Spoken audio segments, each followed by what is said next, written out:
സങ്കീർത്തനങ്ങൾ 88. പരിത്യക്തന്റെ വിലാപം. കർത്താവ് പറയുന്നു.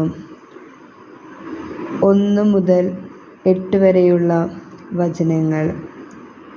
കർത്താവേ, പകൽ മുഴുവൻ ഞാൻ സഹായത്തിനപേക്ഷിക്കുന്നു. രാത്രിയിൽ അങ്ങയുടെ സന്നിധിയിൽ നിലവിളിക്കുന്നു.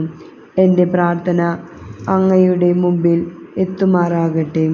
എൻ്റെ നിലവിളിക്കു ചെവി ചായ്ക്കണമേ. എൻ്റെ ആത്മാവ് ദുഃഖപൂർണ്ണമാണ്. എൻ്റെ ജീവൻ പാതാളത്തിൻ്റെ വക്കിലെത്തിയിരിക്കുന്നു. പാതാളത്തിൽ പതിക്കാൻ പോകുന്നവരുടെ കൂട്ടത്തിൽ ഞാൻ എണ്ണപ്പെട്ടിരിക്കുന്നു. എൻ്റെ ശക്തി ചോർന്നുപോയി. മരിച്ചവരുടെ ഇടയിൽ പരിത്യജിക്കപ്പെട്ടവനെപ്പോലെയും ശവകുടീരത്തിൽ കിടക്കുന്ന വധിക്കപ്പെട്ടവരെപ്പോലെയും അങ്ങ് ഇനി ഒരിക്കലും ഓർക്കാത്തവരെപ്പോലെയും ഞാൻ അങ്ങിൽ നിന്ന് വിച്ഛേദിക്കപ്പെട്ടിരിക്കുന്നു. അങ്ങ് എന്നെ പാതാളത്തിൻ്റെ അടിത്തട്ടിൽ അന്ധകാരപൂർണ്ണവും അഗാധവുമായ തലത്തിൽ ഉപേക്ഷിച്ചിരിക്കുന്നു. അങ്ങയുടെ ക്രോധം എന്നെ ഞെരുക്കുന്നു.